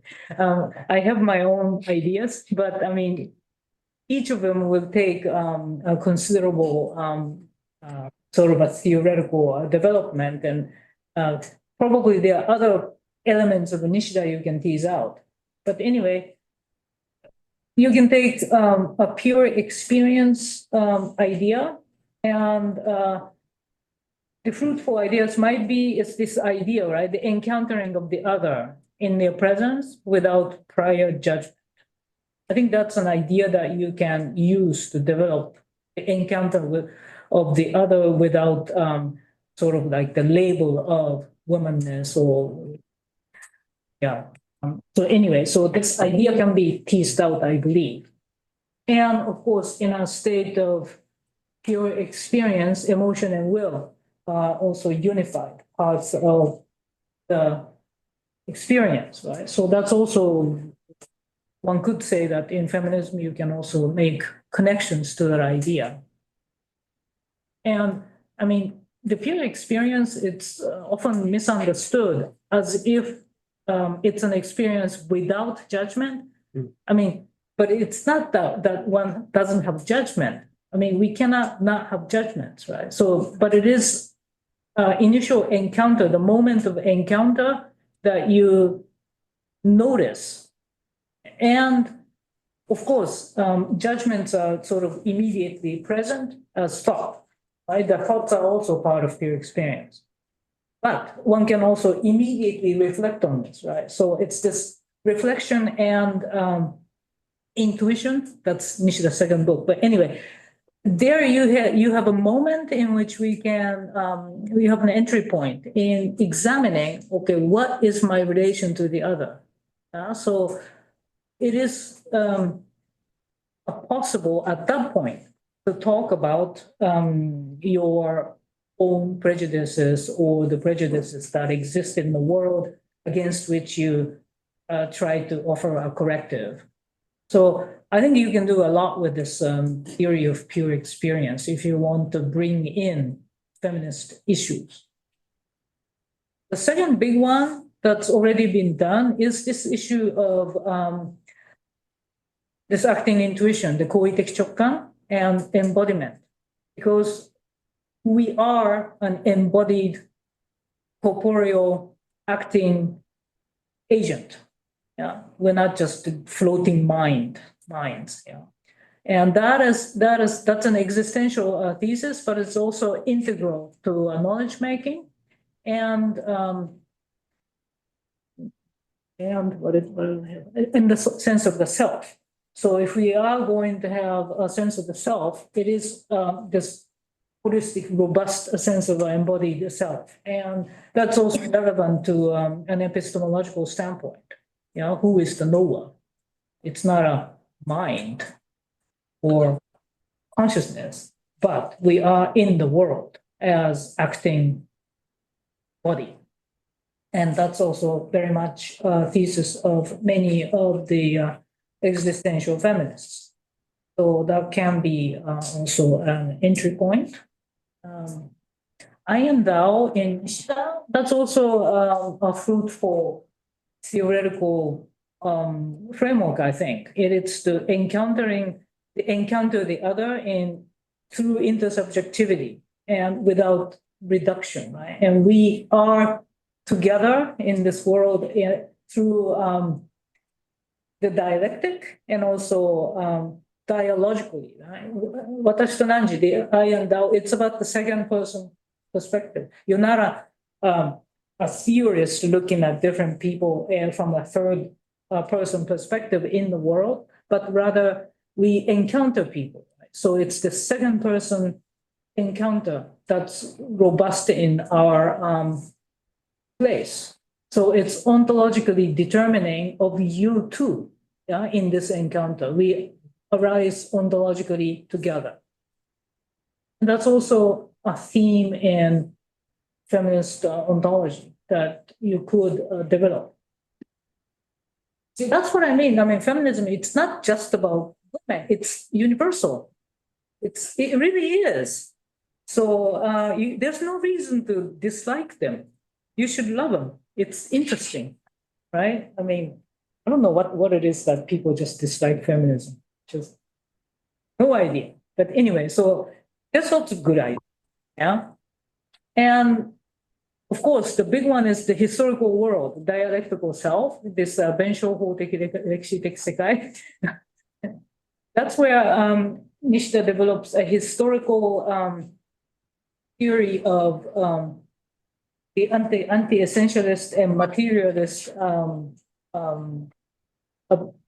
world, a historical world. And we are in the world, we are made, and we make the world. So we exist through this material dialectic, and that is what makes history. So what we do actually matter in making the world. And these ideas are also taken up heavily by Miki.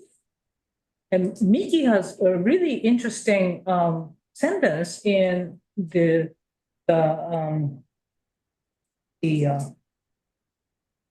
imagination, the logic of imagination book. He describes marriage as an enslavement of women.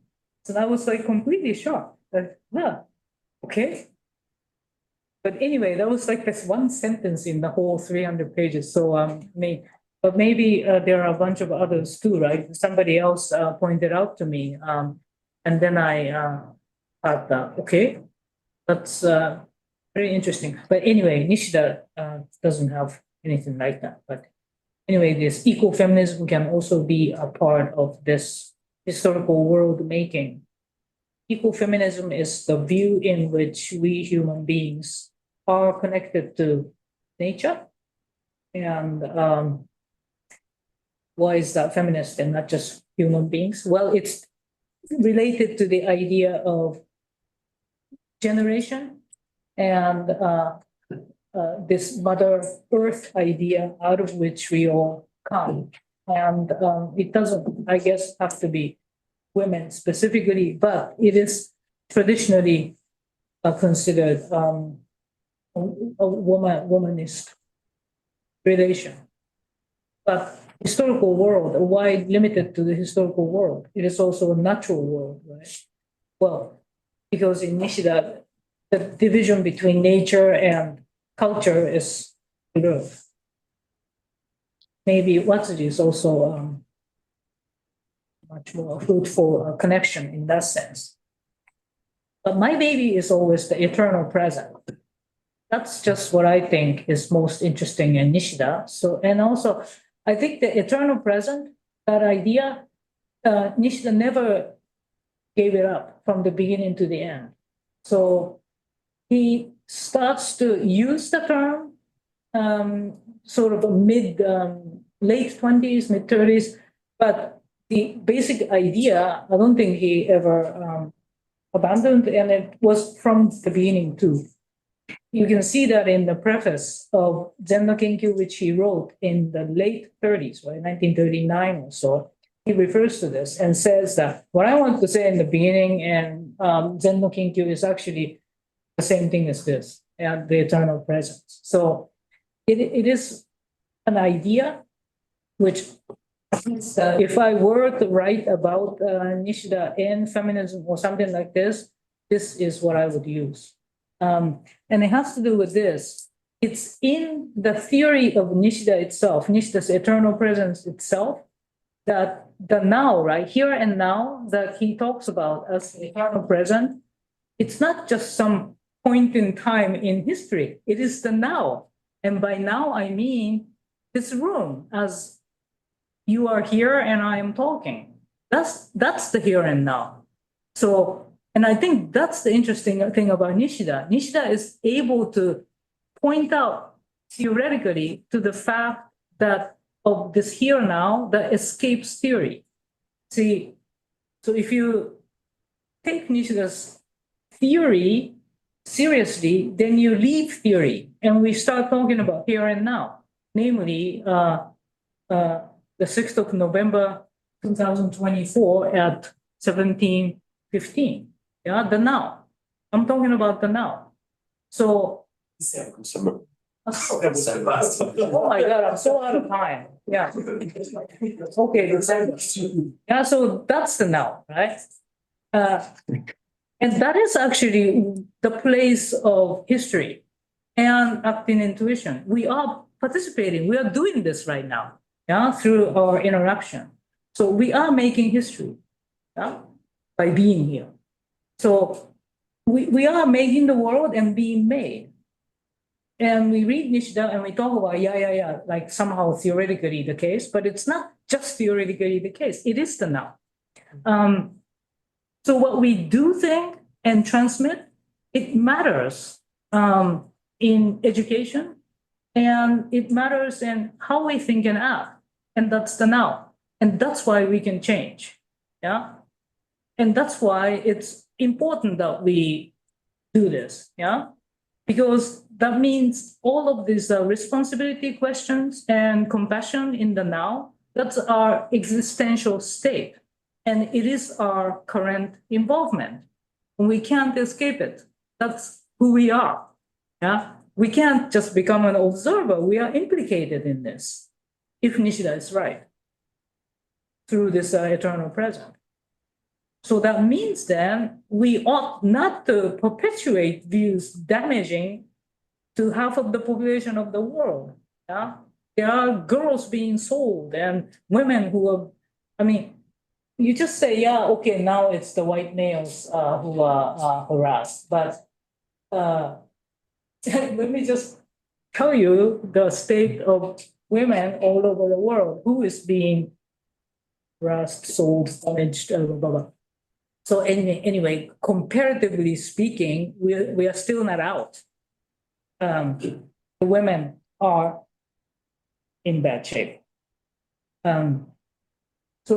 And since that is the status quo, if we stay silent, it will just simply continue.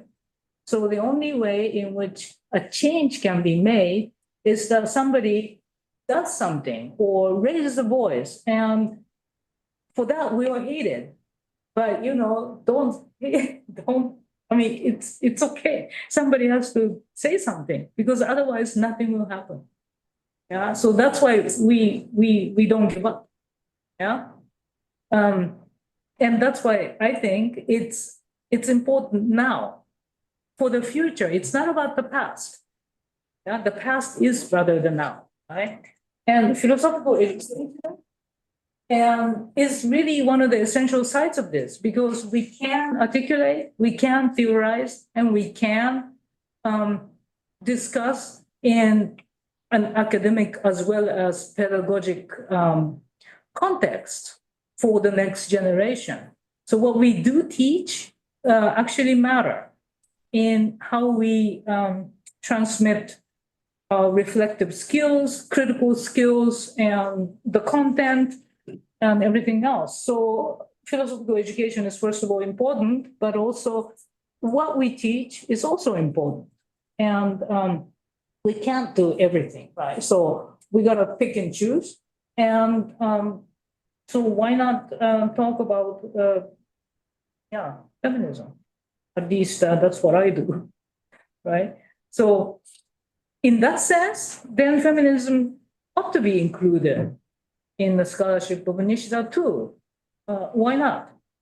Yeah, it's because of this, the dialectic of the eternal now.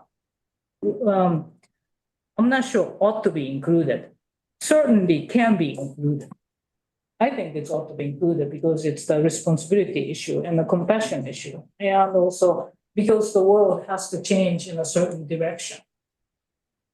So at least that's what I think, at least my take on this. To if I am using Nishida to talk about feminism, I haven't written on this yet, but I will. But if other people want to do other things, or this too, I mean, it would be great. I couldn't actually find anything. So either I couldn't find anything, or it's just not written. So yeah, good. So it's the next project. Yeah, that's an Ima quote. So existentially, right? In my case, I think that is sort of like the end point of Nishida's. I mean, if you have to refer to Zen, it is the 10th picture. You are in the world, and then you do act, and you do act out of compassion. Yeah, and that matters because it is the here and now, and we are implicated in this, all of us. So that's the end of my talk. That's my favorite kannon. That's the Gigeiten in Nara, if you ever want to visit. So thank you very much.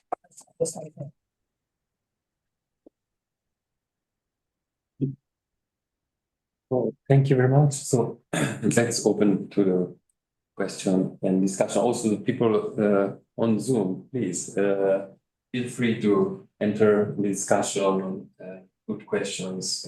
If you have... Oh, okay, Felipe. Okay. This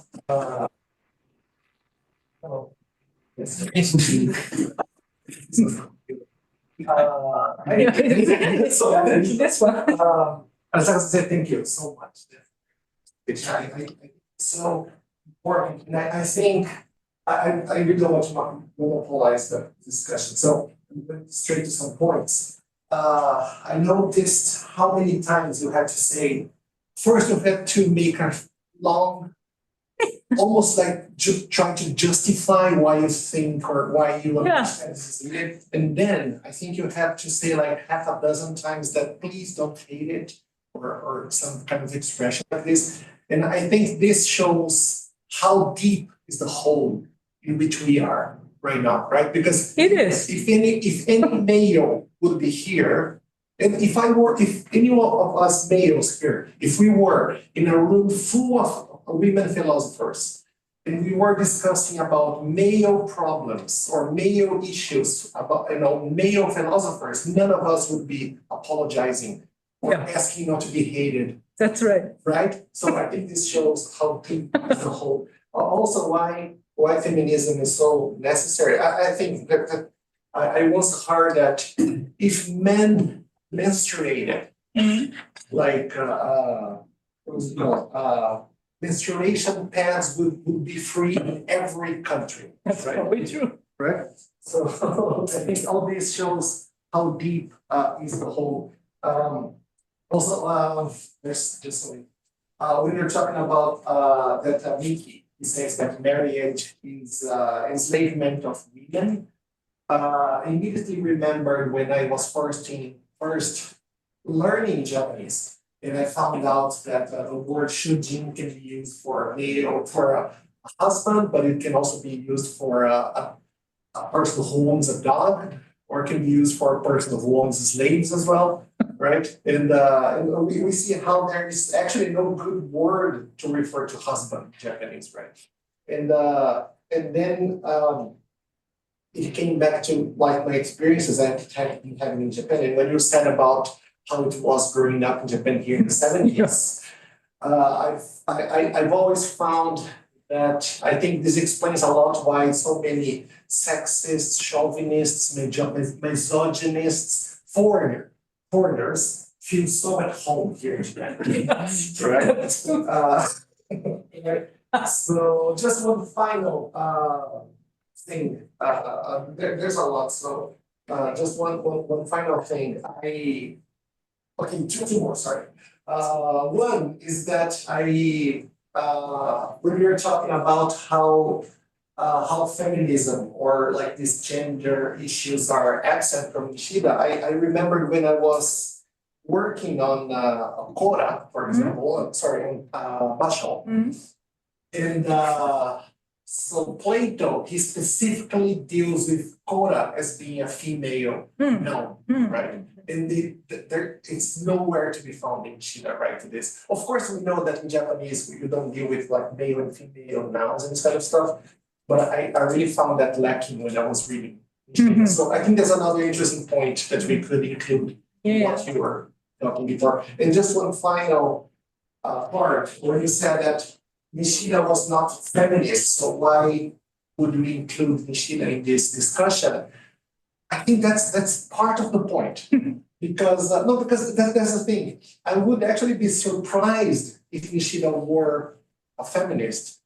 And maybe that's one of the reasons why we are studying Nishida over 100 years after he wrote most of his works. Because not over 100, but around 100 years. Because if he, I think not being a feminist at that time, and of course we had feminists like on Nishida's time, during Nishida's time, but by him not being a feminist or by him not dealing with like gender issues and all of that, it makes him a lot more easier to be digested by this male-centric philosophy that we have been having so far, right? Because if he were talking about feminism at that time, he wouldn't have been taken seriously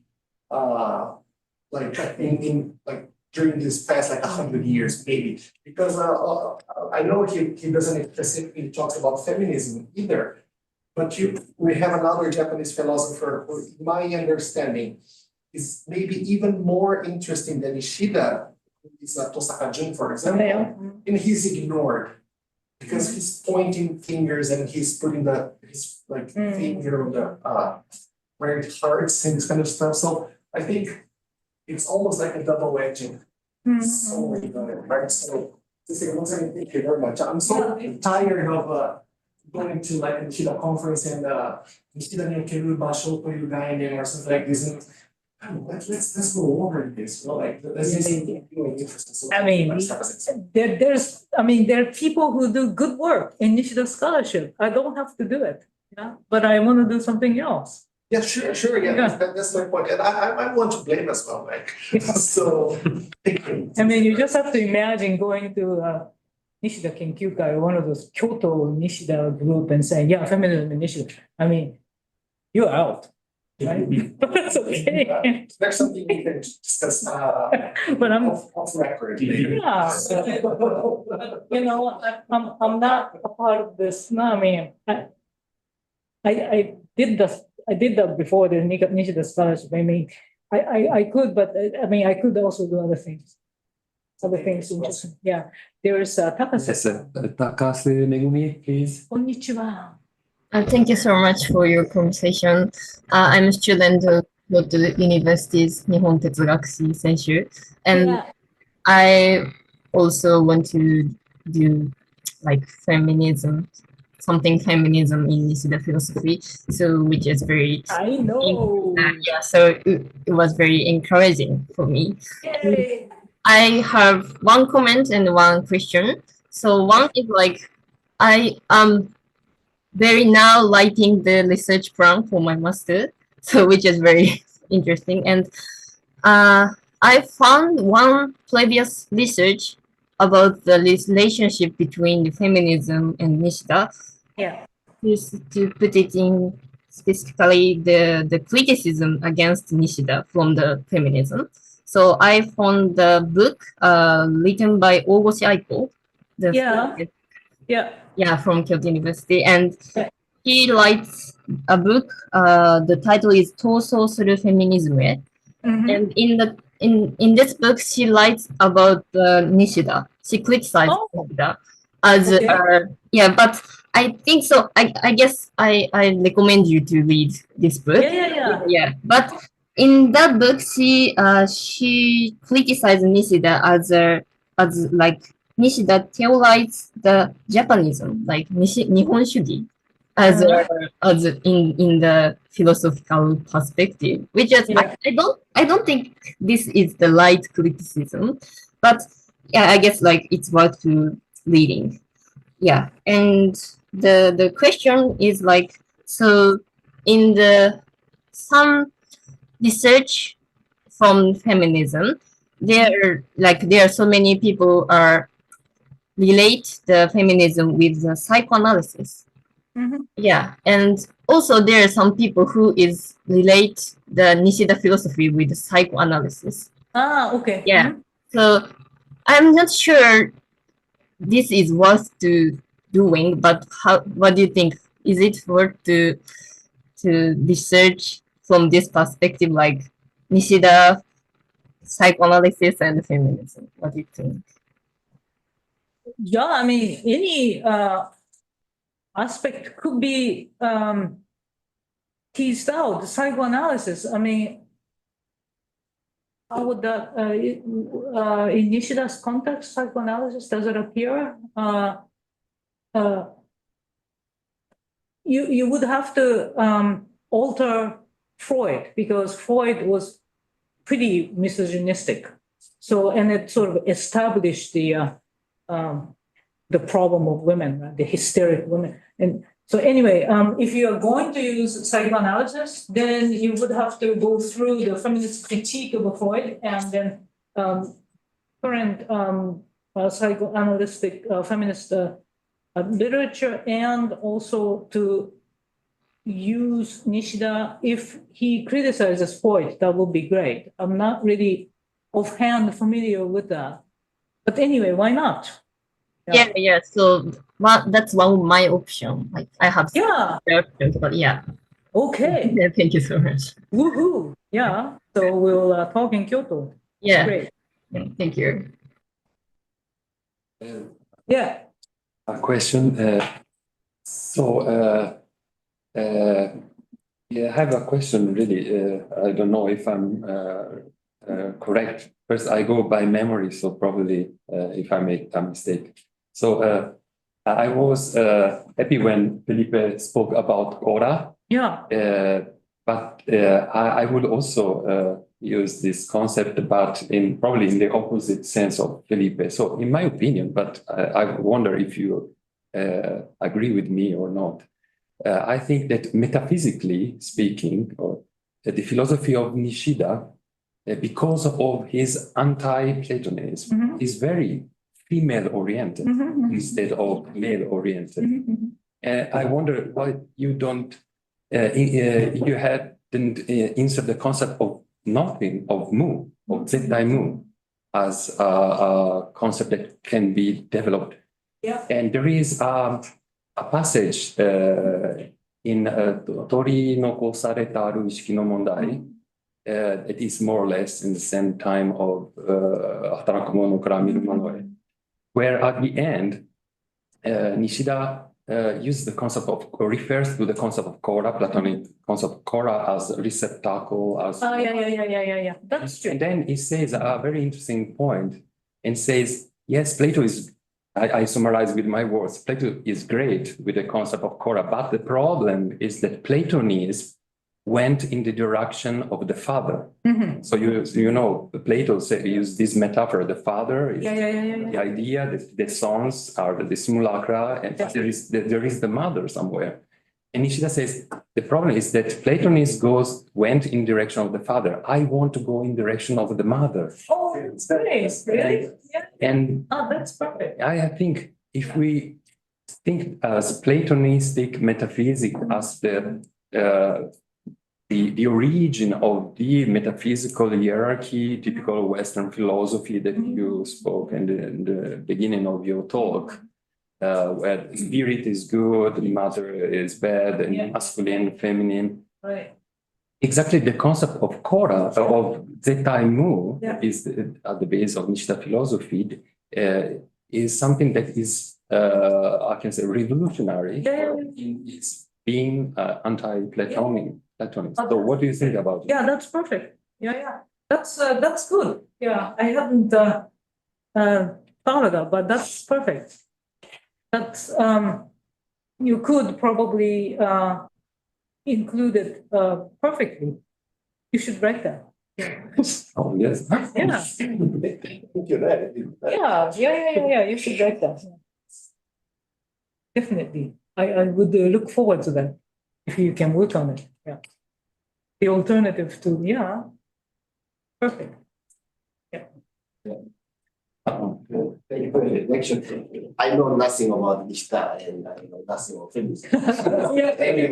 Let me ask one question. You was make a picture from Nishida about something about the warning, but many more things that we should not have, but don't watch this thing, don't something like that, right? Why did you quote that sentence from Nishida? How do you interpret that sentence? Which one was that? There are many things that we should not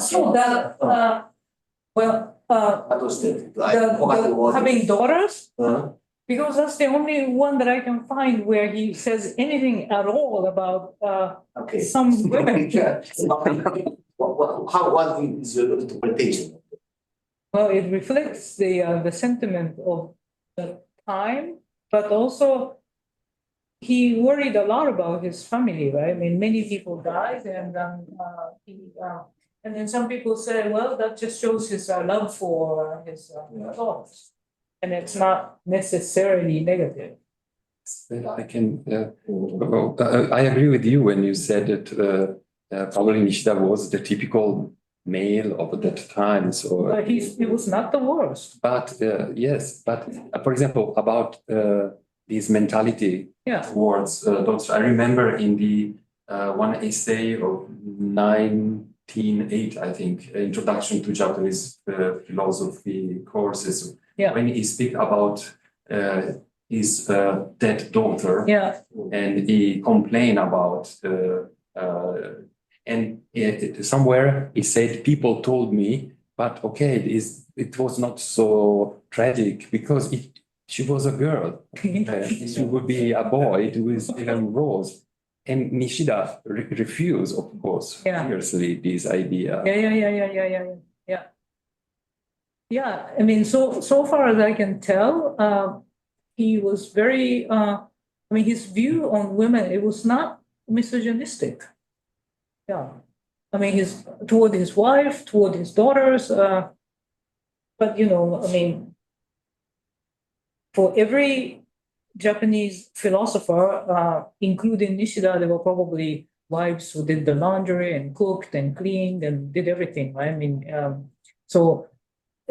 That's how they could think. You're talking about Japan today, or? I am not going to say. But that's, the problem. We are not out yet. Luca, please. Yeah, first some precision of the Pelagian controversy. Augustine never denied free will in women, actually. Is that the sort of like the history of Western philosophy discourse that Augustine was so completely responsible for perpetuating? It's a superposition. It's not true historically that he denied free will in women. fundamental thesis of Augustine is that it's a structuring human being which reflects Trinity, which is common to men, to women, right? Intelligence, will, and memory. I think what gets discussed is his confessions, in which he talks about his sort of necessity to control his own sexuality. But because of this female, I mean, the depiction of the fear of female sexuality. Yeah, but the blame is on men. Hmm? Confession. The blame is on men. Is on male, not Yeah. Right. So, it's this. I mean, that started this whole thing about women as the dangerous element. Women is out of control, and you have to control women. Or this whole thing is often attributed to him in the history of Western thought. So okay. He gets a bad rap. Yeah, in the sense that he puts concupiscence at the center of this discourse. Yeah. Okay, I have another observation, another question. I believe that philosophical movement should be also judged and interpreted according to its consequences in society and evolutions in society. And one of the most appalling evolution of the new version, contemporary version of feminism is that today in the United States, it's absolutely impossible on the public place and also at an academic level to talk about what is a woman. Right? Yeah. So in your talk, you often refer to women as half of the world, which would suggest that you embrace the definition according to which a woman is a biologically female human being. But if you say that to a contemporary feminist, you will be crucified. So what are your thoughts about this contradiction? Yeah. That's a difficult one within feminism too. That's a debate between liberal feminists against the deconstructionist feminists. It's a bitter fight because if you take away the category of women, it could be that it's very detrimental to the political platform in which, I mean, women are still denigrated as women, right? And the world is not yet beyond the biologism. The world is not, I mean, theoretically we are deconstructed, but in reality, in real politics, the girls are sold as women and girls. And in Japan too. I mean, these are, heterosexism is real, right? So you theoretically deconstructed, but in real politics, it's a concrete reality. The heterosexism is deep. Right. So in a way, how helpful is that to deconstruct women? Yeah. I understand that argument by liberal feminists. I mean, they refuse to give up the category of women for that reason. Not for theoretical reasons, but political reasons. It takes away the platform. So, and I tend to agree, actually, now, the theoretically, I am way in the deconstructionist camp, in the queer camp, right? So that, I mean, essentialism. But politically, that's a different story. Yeah, what does it do? Yeah.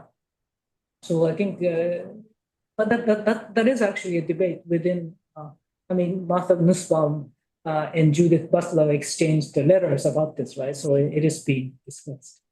So yeah, I think that's on point as well. Yeah, one thing doesn't exclude the other. Yeah, as I understand that. right. Of course, I understand. You have some people who would say like crucify you, right? Talking about this, but I think like discussing with those people and understanding their point of view is part of the thing as well, right?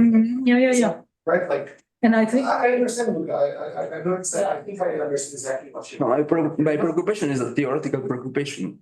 In order to talk about women, we need a definition. yeah, and then also, I mean, many feminists actually are deconstructionist in theory, but essentialist in practice. Sure. Yeah. We have time for another question or one or two. Also people on Zoom. I have anything to say. Only to thank you to Yōko for this beautiful talk. Thank you. Yeah. Great, as always. Good to see Yeah. you. Good to see you. Good to see you. Yeah. So they all are feminists. At least no longer anti-feminist.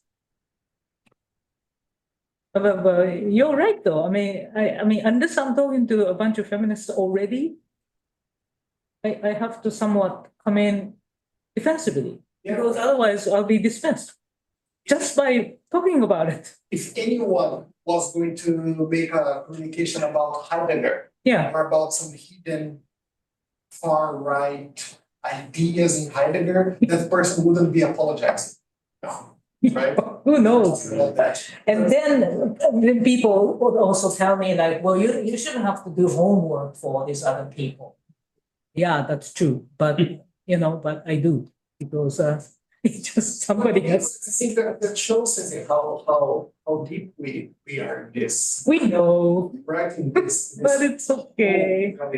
It's the same thing whenever I don't want to bring the thing to myself, but whenever I have a class, let's say, in which I'm talking about, for let's say, Japanese war crimes or something. Oh yeah. I have to do like a 15 minutes introduction to say that I don't hate Japan and that I understand that Japan was also a victim of war crimes and everything, and so on and so forth, so that I can enter into that topic. So yeah. In an ideal world, we don't need to do this kind of introduction. That's right. But we're not there. Yes, right. So, thank you once again. Yeah. Thank you. Yeah. So there are no other questions. Maybe we can close our seminar today. Yep. So, thank you very much. Thank you for coming, online people. It's a great support. And I will mail you. The next seminar will be probably January 31st. First, yeah. With Sova and Steve as speakers. But I will send you an email with more details. Go back Thank you very much. Thank you. Thank you. Thank you. Thank you. Thank you. Thank you.